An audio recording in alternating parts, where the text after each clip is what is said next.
So today I've got a really interesting case study for a Lambda probe fault, which gave me several different fault codes. The main one was p0132. The sensor's been changed already. That's normally what fixes it, but not in this case. This car's been around 10 different garages over the last 2 years, trying to rectify this problem and a couple of other things. So I've rectified all the other problems, but this one was a real tricky one. So I actually checked the sensor that they installed and it wasn't the correct part number. Now I thought, hey presto, if it's not the correct part number, it won't give the ECU the signals that it's looking for. So I got a genuine Bosch sensor.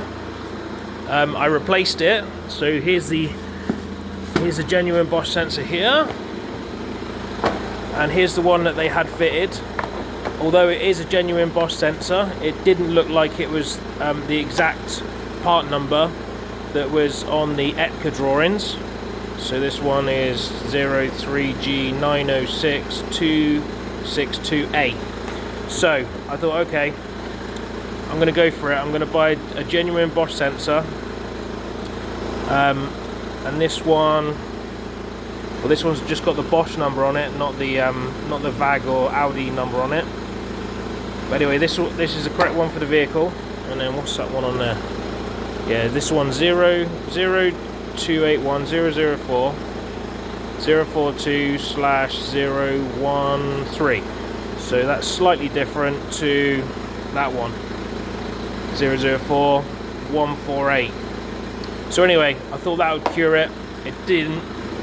So I've actually got a spare sensor, which I don't know which vehicle this actually fits, but anyway, I've got a spare sensor. So anyway, back to the car. I wasn't convinced that the wiring plug here was any good. So what I done was I bought a new plug, comes pre-wired. I soldered it in here, and then I thought that might be it, because over the last couple of years, a lot of people have been probing this plug, probably back to the ECU, just to check the wiring loom. But it was inconclusive. I've done that myself. I've done this several weeks ago.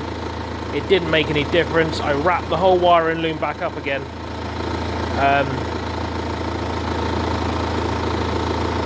I got some spare time. I took the wiring loom apart again. I checked every single wire all the way through again. I was pretty sure last time that I didn't miss anything, and I didn't. The wiring loom itself is good. The wires are good. There's no chafing, there's no bends, there's no breaks, nothing. So the other frustrating thing about this fault is it doesn't happen when it's cold. It won't give me a fault code. I think I've fixed it, and then I'll drive for a bit and then it'll come back. It'll also give me codes for the heater circuit. It'll give me codes for electrical malfunction. It'll give me codes for high voltage, rich condition, which is the p0132. But now I've actually found the problem. So the ECU plug is here. The 5 wires that come up to the ECU, one of them goes from the 10 amp fuse here. So that's the black and green there. The black and green there is the positive for the heater circuit, and then the negative for the heating circuit and the sensor comes up through this brown and white cable here. That one there. So that one is not at fault. That's that one there. So the other 2 are 4 wires for the circuit. So you've got the reference and you've got the signal. So they're in pairs. They're twisted together to stop any interference. So that's a pair, and then this one is a pair. So now if you look at the screen, and if I wiggle this, that voltage there should go back to 1 volt if I get the circuit to work. See, what also happens is you have to clear the code, because it says there, look, So I've got p2251 at the moment. See, that will bring that up, but if I clear that and I go for a drive, what will come back is p0132, which will be high voltage, rich condition, or stuck rich, or it says something like that. But anyway, if I wiggle these wires, it will give me that code, because I'm actually breaking the circuit, whereas the other code is just telling it that there was a bit of high resistance temporarily.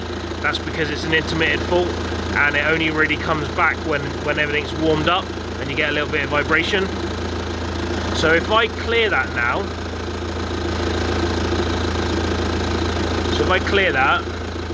so it says they're erased, I go to pending, there's nothing pending at the moment, because what it will do is it actually has a bit of a delay before it decides that there's a real fault.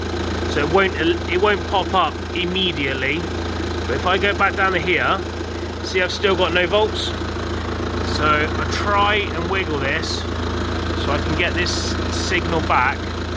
Sometimes it takes a little while before it'll actually start using the circuit again, because it's actually checking the circuit to make sure that it's good. So I go back to pending codes. See, it already knows there's a malfunction, so I have to get this in just the right place so that it will make the sensor. So let's try that. Clear that. See, it's different code now, even though all I've done is move 2 wires. So yeah, you can see how just 2 wires gives you all sorts of different codes, because it can't really understand what's going on. It doesn't know whether it's a broken wire, it doesn't know whether there's a circuit problem, it doesn't know whether the Lambda sensor's at fault. It really doesn't know anything. That's why I just kept getting lots of different random codes depending on how long I drove it for before I cleared them. So if I go back now, see, it's not pending. See, if you use OBD2 mode, it's a lot quicker, because if you use the other one, it waits for it to be a current DTC, which could take 3 cycles. If you use generic OBD2 mode, you can look at the pending ones and it'll come up more or less straight away. So if I go back to read the data, try and get this sensor to show you a voltage. Okay, there we go, 1 volt. So, as you can see, it's holding stable. I'm not touching anything, and it's holding stable. If I went and give it a rev, that would settle down as well, because the EGR is open at the moment. But anyway, so you got about 1 volt. Right, so you carry on watching the screen, and I'll zoom back a little bit.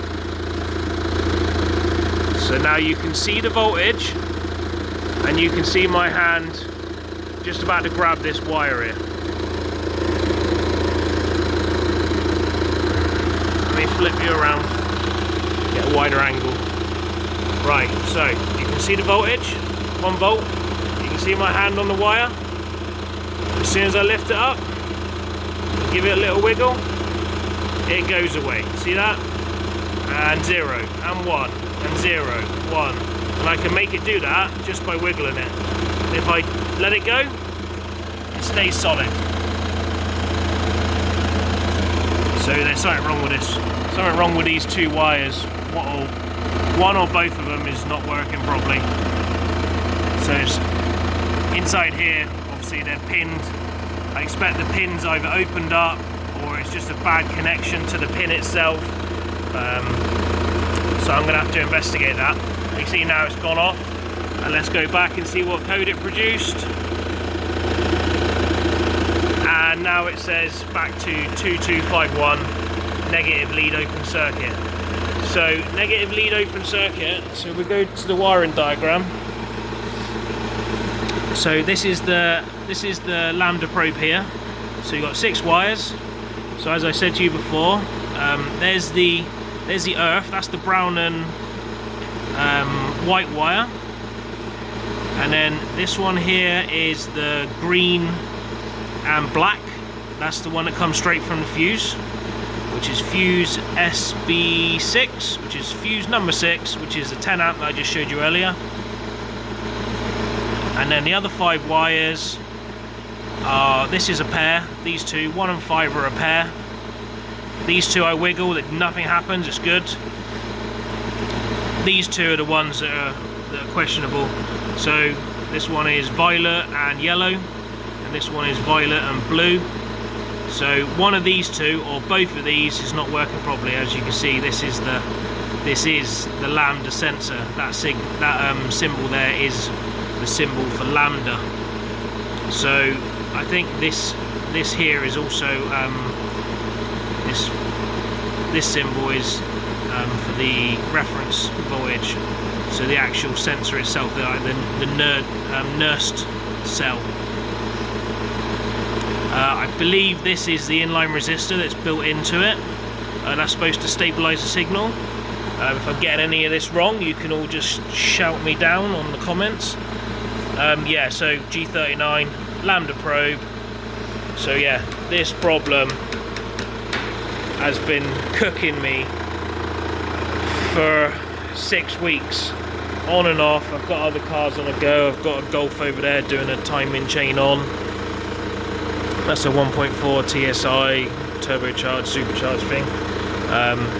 Needed a timing chain and it needed a diverter valve. Anyway, that'll be another video. The diverter valve's already on, but the timing chain will be another video. So anyway, the TT is soon to be fixed, and I've got to fix it because I've got to drive it home in a minute. So what I've done is I've depinned one of the wires. So this is the blue and the violet, and I've tested between here and down at the plug, which is here, and that looks good. I've wiggled this wire where it's connected here, and that's also good. So then I thought, right, let's see how well it fits onto one of these. Let's get my fat hand in it. Doesn't matter which one I put it on, they're all the same size. But yeah, look how loose that is.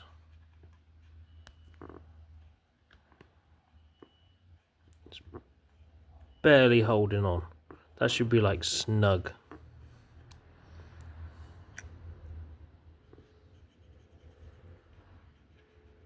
So that's the problem. Gets hot, makes bad connection, doesn't work properly. So what I'm going to do, I haven't got any more of these, so I'm just going to literally close that up, and then I'm going to try again. I would show you me depinning, but it was so tricky, and I'm shit at it, so I won't. So all I literally done is just use a pair of pliers. I couldn't find anything smaller. I had some tweezers here, but don't know where they went. But anyway, I just used a pair of pliers, and all I've done is just literally just pinched the connector. It's a square one.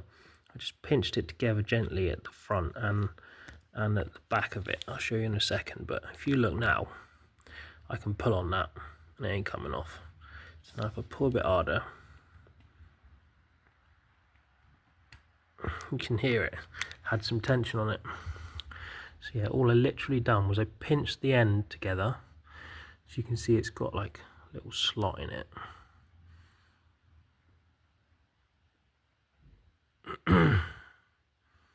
I pinched that end together, and also the pins in here reach all the way up to here. So if you pinch this little bit here together, right there, little focus. Focus!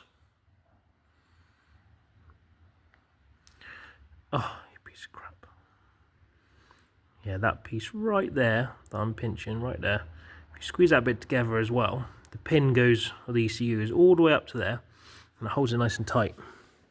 So I'm going to do the other one, and then I'll test it and show you if it's worked or not.